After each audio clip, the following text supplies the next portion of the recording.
They don't call it monkey business for nothing. Primates can be quite entertaining. They just have such unique behaviors, even within all of the different species. In the African Journey in the Fort Wayne Children's Zoo, you'll find colobus and Allen swamp monkeys living together.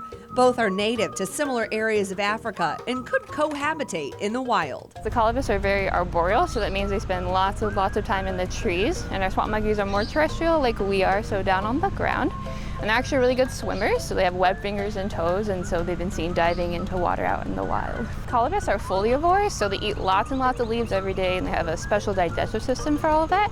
And the swamp monkeys are more omnivores, so they'll really eat all things they can get their hands on. There are 2 swamp monkeys, Me and Dee, and 3 colobus monkeys, a mom and daughter, and another male. And Jabori's here to hopefully have some babies with Kakena, so that's something we're hopefully looking forward to. Colobus, when they're born, they're completely white. They look like little sheep almost, and then about 3 months is when they start to get more of that black coloration. Their long, fluffy tails are for balance as they move among the branches. They're just ambassadors for their species, really, for us to help educate the public. And they still are threatened out in the wild. A lot of it is habitat loss, and for these guys, road collisions is a really big thing. So that's a colobridge right here. So it's a lot smaller than the ones you would actually see out in Africa, but there's this great organization, Colobus Conservation, and they will make those colobridges, and they span across the canopies. So going back to the road collisions, those can help prevent that.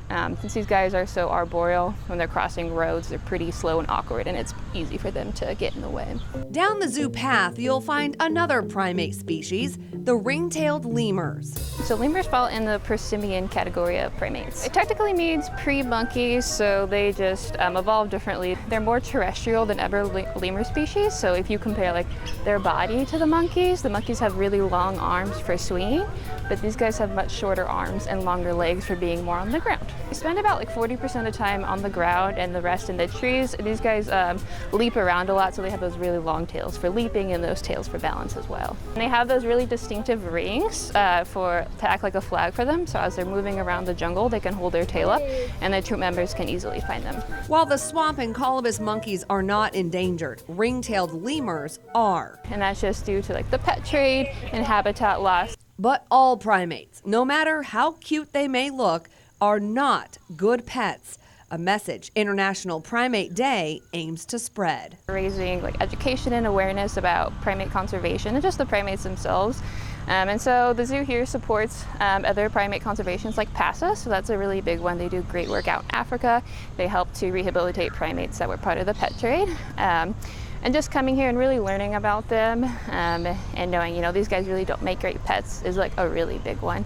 And just if you see things on social media, like any primates in human environments, just to not share or pass that on. Instead, enjoy their animal antics safely at the zoo.